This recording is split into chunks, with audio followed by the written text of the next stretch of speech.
Welcome back. And in this section, we are going to be talking about what parents can do to mitigate the impacts of bullying and what are actually the impacts of bullying or effects on the children, right? All right.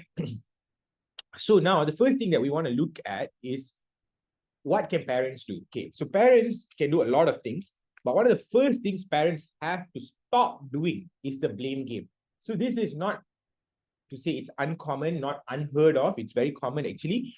When the child is being bullied, we say it is the child's fault for actually getting bullied. So this is the same people who go around saying when you get raped, the problem is because, oh, the way you were wearing, what you were wearing, where were you walking, why did you even go to that place at that time? These are the same people who actually will say when the child gets bullied, it's actually the child's fault. So as parents, we want to stop doing that. We want to say things like, alah, you lembek kan? Itulah, suruh jalan betul-betul, suruh jalan tegap, tak nak. Pasal itulah kena bully. Dah kan I cakap, suruh lantang sikit bersuara. Sebab itulah kena bully. You sotong kan? Sebab tu kena bully. These are common lah.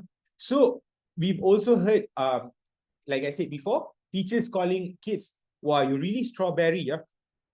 So that means teachers and parents who are supposed to be the protectors end up making that the child deserves to be bullied, or there is something wrong with them, which is why they are being bullied. So this is the first thing that we can stop doing, because the blame game is extremely harmful. What happens is when the kid believes that there is something wrong to them or they deserve to be bullied, especially the fact, like I've seen this in few kids, and for us to get them out of there is super duper hard. When they start believing that there is something fundamentally wrong with them, sebab tu dia gonna bully, changing that belief system takes a long time, yeah. So what you want to do is you want to stop this, because once the kid thinks that it's their fault, and you are the one who says that it's their fault, they stop sharing with you. Okay, they stop telling you what is actually happening. They stop telling you what are the causes of what this is happening. So then the parents cannot support their children. You cannot help them feel safe. You cannot help them feel understood, and you cannot take any necessary action to protect the child. So there's anything that you can do. First of all, stop blaming the child that it's their fault and start listening really curiously, really intently what actually is happening. Now, what is the effect of bullying on children? We've looked at a lot of sections just now itself. We've looked at mental health, stress, anxiety, depression, but we need to look at this further. We need to explore this further. One of the things that comes really is questioning of self-worth, or I've heard from my students, they ask this question, so why does this happen to me? Why me? Why is my life like this? Why isn't it like other people don't face this, right? Now, this happens when, of course, they're kids, even adults do this. We tend to overgeneralize, meaning we fail to see that, oh, we have loving parents, or we have a safe home, that we are very blessed. We have so many things that is going good for us. In that moment, the kids can forget all this. So they have extreme fear, and then they start thinking that things that is wrong with them. They develop low self-esteem, right? So what we want to do is we want to make sure we bring them out of there and not worry about other things. What do I mean by that? So I have experienced many times when the kids are being bullied, the parents' concern is, oh, but dia ketua sekian-sekian dekat sekolah, then kalau saya bawa keluar, then he will lose the leadership position, or anak saya sebenarnya represent the district, or they have this particular club that they are really good at. Many reasons. Or the best one is they actually were doing really well, before they kena bully.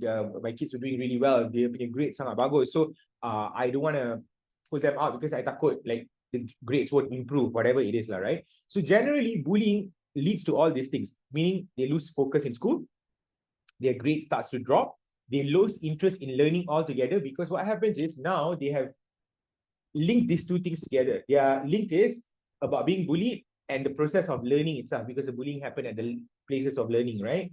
So parents' job is to disassociate that, bring them to an environment where they can learn without being bullied, right? And also at that point of time, right, we need to think like doctors, right? So let's say you have many issues, many diseases ke apa, doktor tu takkan fikir macam, let's fix all of this at one time. Dia bukan macam bawa kereta pergi service. What the doctor will do is, okay, this is the most pressing issue now. Let's fix this and then we look at the other issues later, right? So the same thing when you're dealing with kids. What you want to do is you want to fix the main stressor. You want to try to, if it's within your possibility to remove the main stressor, then remove it, put them in a different environment. We always think that if we bring them out from a stressful environment, they won't learn resilience, strength, whatever it is, right? But what I always tell parents is sometimes kids just need the space and the time to actually fully grow and bloom. Maksudnya, kalau kita minta a sapling, a tree that has not fully grown to fight the hurricane or to fight a thunderstorm lah, misalnya thunderstorm, the sapling can't.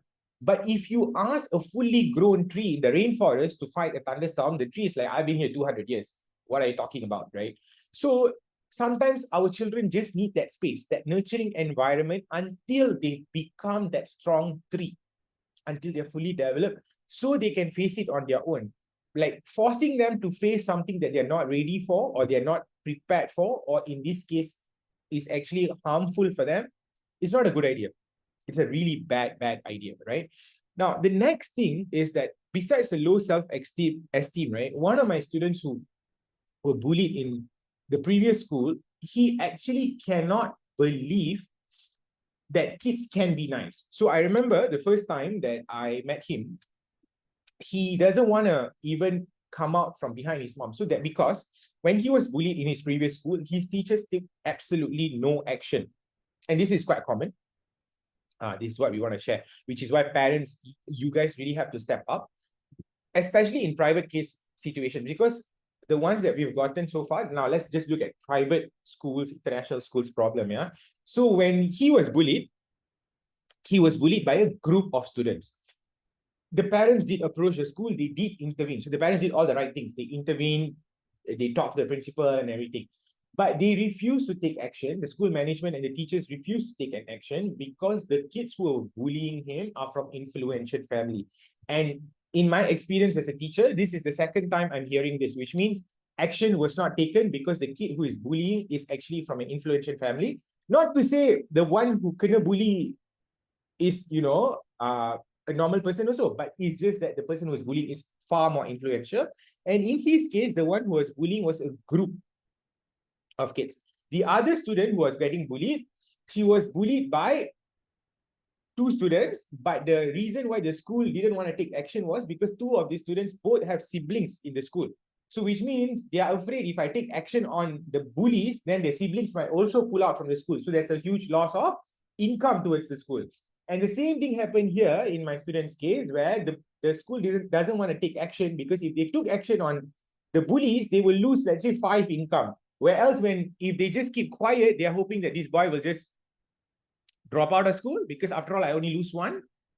So this is the private school environment. Yeah. So this boy, when I first met him, he doesn't even want to come out from behind his mother. All I can see is just his eyes, right? It's just his eyes. And he initially thought it's going to be a one-to-one class online, right? But we told him it's going to be a group class. And because it was a group class, even though it was online, he was so fearful of coming to the class. That's how badly he was bullied. He lost 7 kilos. He started questioning everything. It's really terrible, right? So when we had to bring him in, what we did was we initially just introduced him to one of his classmates. So I told the mom, it's okay, we'll take some time. He doesn't have to attend classes yet. Let me just introduce to one of my students because that student is really good. He's really kind, empathetic and all that. So we introduced him to this student. I facilitated the conversation for a while. Then I stepped out and then he got quite, he warmed up to this student of mine. Then after this, I repeated again. After a few sessions, then I repeated again with one more student of mine. So they were both willing to help because they felt like, okay, we want to help this kid because he seems like he has gone through a lot. So this is where that's why you need to develop, the school needs to develop a culture of empathy and understanding of other people's problems. So because this one, I just asked for volunteers and both the boys wanted to help him. So then after that, I again opened the room, for them online, and then they met each other. Then I exited. Then I came back after half an hour. Everybody's light is off on their camera, and they're all gaming. They're laughing. There's like in one person's room, they were showing each other the lights they have and stuff like that when I came back in. So eventually, after the session was over, then I asked him, "How did you feel?" And he was telling me, "Oh, they were actually really nice. It was so difficult for me to know that. Like I thought like." Every kid who's my age is going to be like that, right? Because he has no problem communicating with people who are much older than him, or trusting people who are much older than him, or people who are much younger than him, because the bullies were his age. So it became a permanent thing in his mind that kids his age just want to pick on him and bully him, right? So we want to make sure that we rehabilitate our children from these beliefs. Because imagine they go on becoming adults thinking that this is the truth. This is a long-term impact on who they can be as a person. Thank God for us, we worked on this. I remember the mom, after he has graduated, right? The mom still wanted to meet us, wanted to host a Thanksgiving lunch because we did a fantastic job and he got good grades and all that, right? Then the mom was telling us, my biggest happiness was not the fact that he got great grades, is that when I went to pick him up from college, he was walking back with a bunch of friends, which I never thought that can happen for him ever again. Like, because we did a great job here, when he went and left here, he still can carry that confidence with him. And that's what I try to tell parents. You just need to give them some space to become stronger. You just need to give them some nurturing, some love and care until they can become that big tree, which is something they deserve. As our child, we brought them into this world. I think they deserve that, right? Now, hopefully that makes sense. And if you've been struggling to make this decision, whether I should care or should I, let them toughen up, I hope this opened your eyes, right? The next thing that we want to look at, the next section that we want to look at is, okay, let's say you're convinced now that I have to take care of my children. I cannot just let them face this harm. It is also quite hard for you to spot the signs of bullying beyond what's the obvious. So first, let us explore what are the obvious signs. So the obvious signs, the first one is physical marks. You start seeing scratches. You start seeing bruises. You start seeing injuries that the child cannot explain. Okay, I want you to understand this, yeah.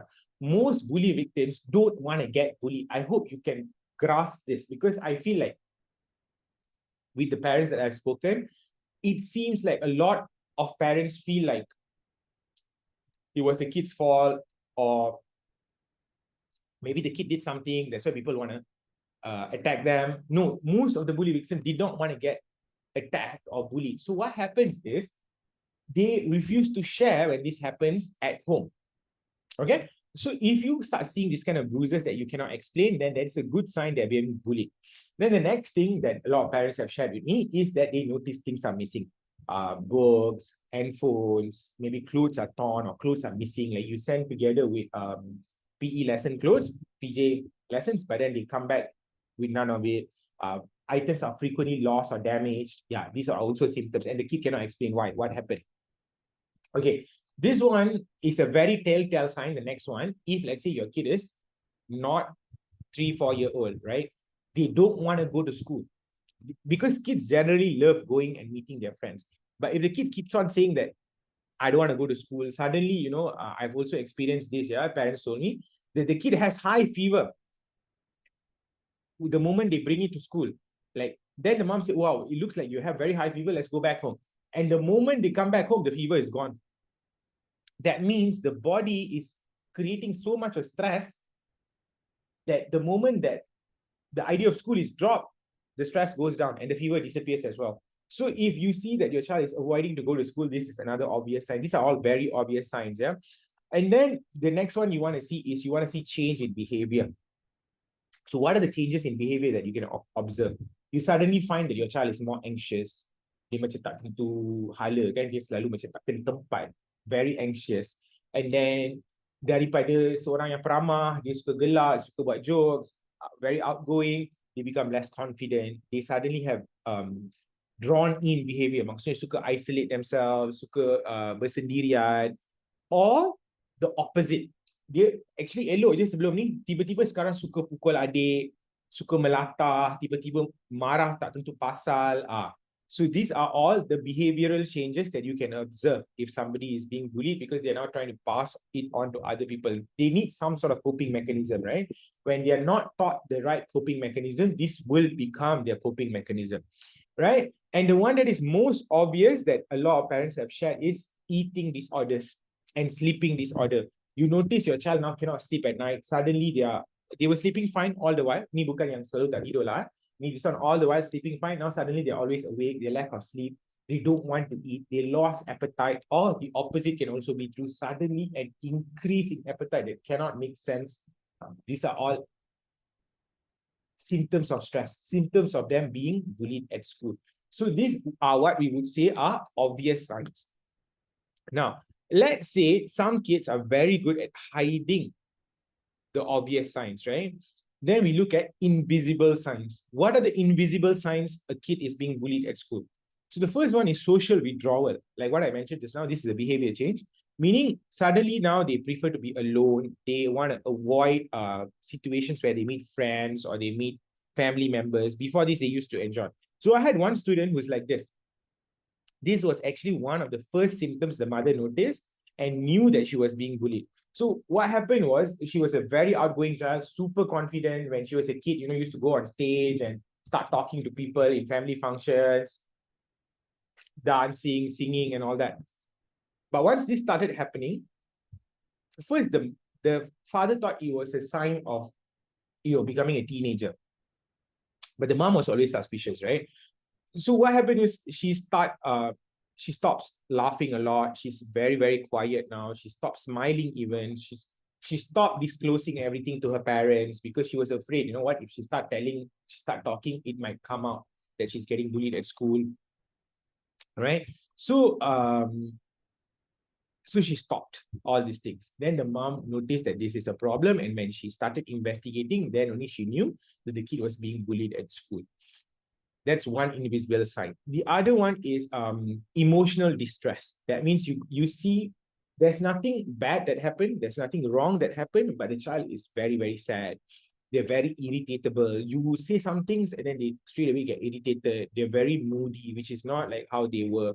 They're super sensitive now, or always very fearful. These are all signs of emotional distress, which means you might want to investigate further. The next one, the child actually loses enthusiasm or they lose dia punya semangat nak belajar. Tiba-tiba tak nak buat homework, tak nak buat school project, even in subjects or teachers classes that they like before, they don't like it anymore. If you have a decline in academic interest, this is another reason, right? The next one is secretive behavior. Okay, yang ni penting lah, because especially when you're dealing with cyberbullying. So I don't know how many parents know this. So there was a challenge called a blue whale challenge, right? What happens with this blue whale challenge is a 50-day challenge. Every day they ask you to do something, and then on the 50th day, the child is asked to commit suicide. Very scary. And I know of kids, parents actually brought them here. They shared lah. What happened was the kid started self-harming, meaning the kid starts cutting themselves. Right now, when this happened, one of the first thing the mom noticed is that budak tu, every time the mom gets near, dia tutup phone. Dia tukar screen pergi tempat lain. Right? So if they start having this secretive behavior, you might want to investigate, because that's very, very dangerous.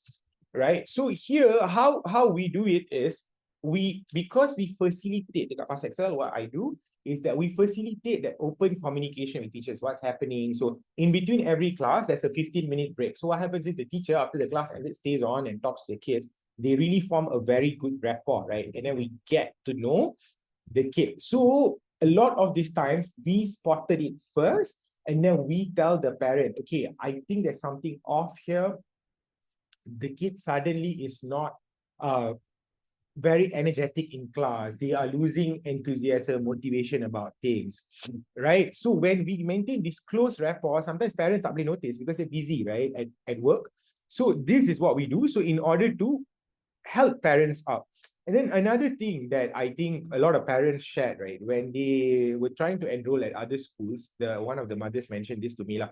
Dia pergi sekolah mana pun, sekolah tu bagi, okay, here's the form, here's the fees, here's the schedule, that's it. They don't ask, they don't get to know about the student, what the parents are aspiring for, what's the personal history. So a lot of parents find that this is very difficult lah, because how to combat secretive behavior or how to combat this if they don't have a partner when it comes to dealing with all this, right?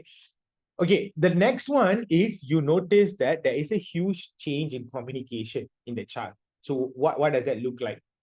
Sekarang tak nak jawab.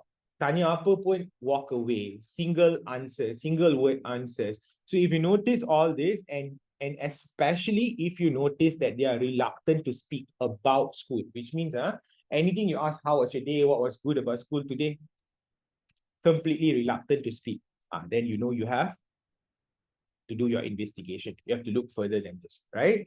Now, having said this, now let's say you already know that there are signs and I need to investigate. So what can you do next? Okay, we're going to learn about that, or we're going to explore that right after a super short break. There are two words that triggers me yang memang attract.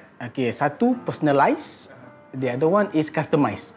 Within few minutes, 10-20 minutes, they know the kids and then they can explain. So that's something yang kita tak pernah jumpa in any other school. I've been to many other schools, physical and online. Okay, and this is something new for us. The idea of the founder itself know the issues with the current education system. Okay, and then the approach that you have you get to know the personality of the student first, and these issues that is not being done in the normal